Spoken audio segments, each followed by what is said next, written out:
नारंगी चिड़िया की कहानी। एक बार की बात है, एक खूबसूरत जंगल में अलग अलग तरह के सुंदर पक्षी रहते थे। उस जंगल में बहुत से लोग घूमने के लिए भी जाते थे। उस जंगल में एक नारंगी चिड़िया भी रहती थी। उस चिड़िया को अपने सुंदर रूप पर बहुत घमंड था। एक दिन तोता घूमते हुए नारंगी चिड़िया के पास पहुंचा। कैसी हो नारंगी, बहुत दिनों के बाद नजर आई, कहाँ रहती हो आजकल? नारंगी चिड़िया बोली, तुम्हें दिखाई नहीं दे रहा क्या? मैं अपने पंखों की सफाई कर रही हूँ। जाओ यहाँ से और मुझे अपना काम करने दो। तोता गुस्से में बोला, इतना घमंड अच्छा नहीं होता नारंगी, तुम्हें इसका सबक एक दिन जरूर मिलेगा। ये बोलकर तोता वहां से चला गया और नारंगी चिड़िया फिर से अपने खूबसूरत पंखों में खो जाती। इस तरह कुछ दिन बीत जाते हैं। एक दिन जंगल में कोयल का जन्मदिन मनाने की तैयारियां चल रही होती है।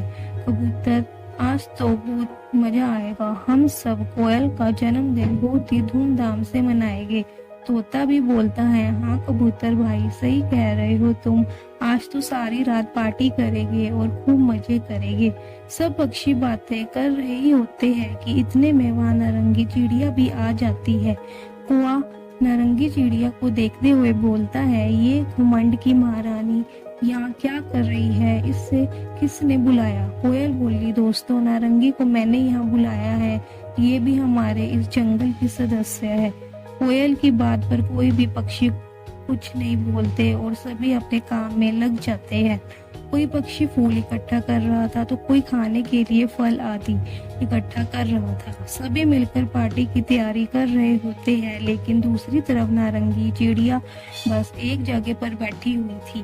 तोता नारंगी की ओर इशारा करते हुए बोला, देखो इस महारानी को, ये तो यहाँ बस खाने और आराम करने आई है। सब पक्षी ये सुनकर हंसते हैं। तभी कोयल बोलती है, हाँ तुम बिल्कुल सही कह रहे हो तोते भाई।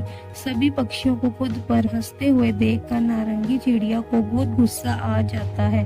नारंगी चिड़िया गुस्से में बोलती है, तुम सब अपने आप को समझते क्या हो जो मेरा मजाक बना रहे हो? मैं यहाँ तुम सबसे ज्यादा सुंदर हूँ। मेरा रूप और रंग तुम सबसे अच्छा, अलग और बहुत ही ज्यादा चमकीला है, इसलिए तुम सब शायद मुझसे जलते हो। ये बोलकर नारंगी चिड़िया वहां से उड़ गई। पक्षी उसकी बातों पर हंसते हुए वापस अपनी पार्टी की तैयारियों में लग जाते। कोई भी पक्षी अपनी पार्टी खत्म करने के बाद भी नारंगी चिड़िया से बात नहीं कर रहे थे। इसी तरह कुछ दिन बीत गए। एक दिन जंगल में एक परिवार घूमने आया होता है। बच्चा जंगल में घूमते हुए बोलता है, ये कितना सुंदर जंगल है और यहाँ कितने सारे पक्षी भी है।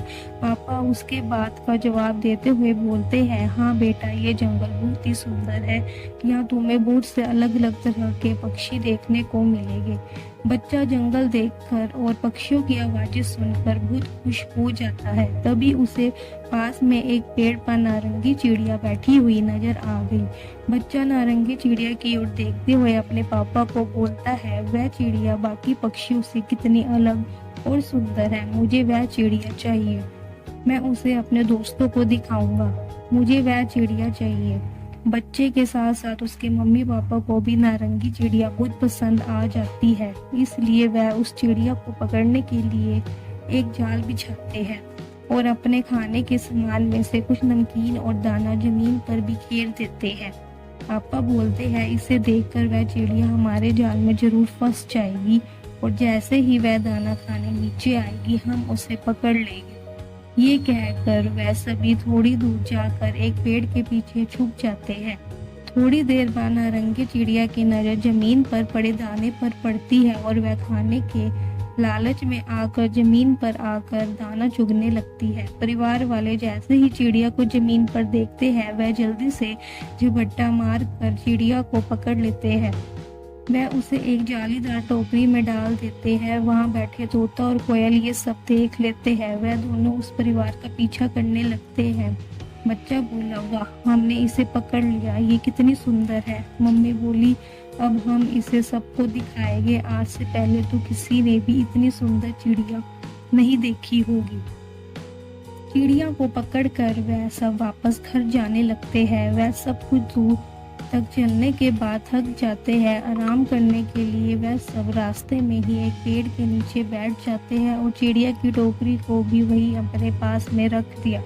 ये सब देखकर तोता और कोयल चुपके से नारंगी चिड़िया के पास गए। कोयल बोली, अरे नारंगी बहन, ये क्या हुआ? तू इतनी आसानी से कैसे फंस गई? नारंगी चिड़िया रोते हुए बोलती है, बहन मुझे बचा लो, मैं यहाँ इस बंद टोकरी में नहीं रह सकती हूँ। तोता बीच में बोलता है, लेकिन तुम तो यहाँ सबसे अच्छी हो, तुम्हें तो हम सबसे बात करना भी पसंद नहीं है, तो फिर अब तुम्हें हमारी मदद की क्या जरूरत है? तोते की इस बात से नारंगी चिड़िया बहुत उदास हो जाती है और रोने लगती है। नारंगी चिड़िया को अपनी गलती का एहसास होता है और वह बोलती है, मुझे माफ कर दो, मुझसे भूल हो गई, कृपया मुझे यहाँ से बाहर निकाल दो। नारंगी चिड़िया की ऐसी हालत देखकर तोते और कोयल को उस पर दया आ जाती है और वह उसे बचाने की तरकीब बनाते हैं। नारंगी, मेरे बात ध्यान से सुनो, जब ये इंसान आराम करके वापस उठेंगे और इस टोकरी खोल कर तुम्हें देखेंगे तो तुम मरने का नाटक करते हुए गिर जाना और बिल्कुल भी मत हिलना और ना ही सांस लेना। तुम्हें ऐसे देखकर वह जरूर घबरा जाएगी और तुम्हें इस टोकरी से बाहर निकालेगी। जैसे ही वह तुम्हें बाहर निकाले, तुम मौका देखकर फटाफट उड़ जाना। तोता और कोयल ये सब बोलकर वहां से चले जाते हैं और थोड़ी दूर जाकर बैठ जाते हैं। परिवार के लोग उठते ही टोकरी को खोलकर नारंगी चिड़िया को देखते हैं। नारंगी चिड़िया ठीक वैसा ही करती है जैसा तोते और कोयल ने उसे करने को कहा था। पापा बोलते हैं, अरे इसे क्या हुआ? शायद इस टोकरी में इसका दम घुट गया है। पापा उसे टोकरी से बाहर निकालते हैं। नारंगी चिड़िया मौका पाकर तेजी से उड़ जाती है और परिवार के लोग बस देखते ही रह जाते हैं। नारंगी चिड़िया का घमंड हमेशा के लिए टूट जाता है और वह सभी पक्षियों के साथ मिलजुल कर खुशी से रहने लगती है। इस कहानी से हमें ये शिक्षा मिलती है कि हमें कभी भी अपने रूप पर घमंड नहीं करना चाहिए, क्योंकि जरूरत के समय कभी भी वह रूप आपका साथ नहीं देता है। इसलिए हमें हमेशा सभी के साथ मिलजुल कर खुशी से रहना चाहिए।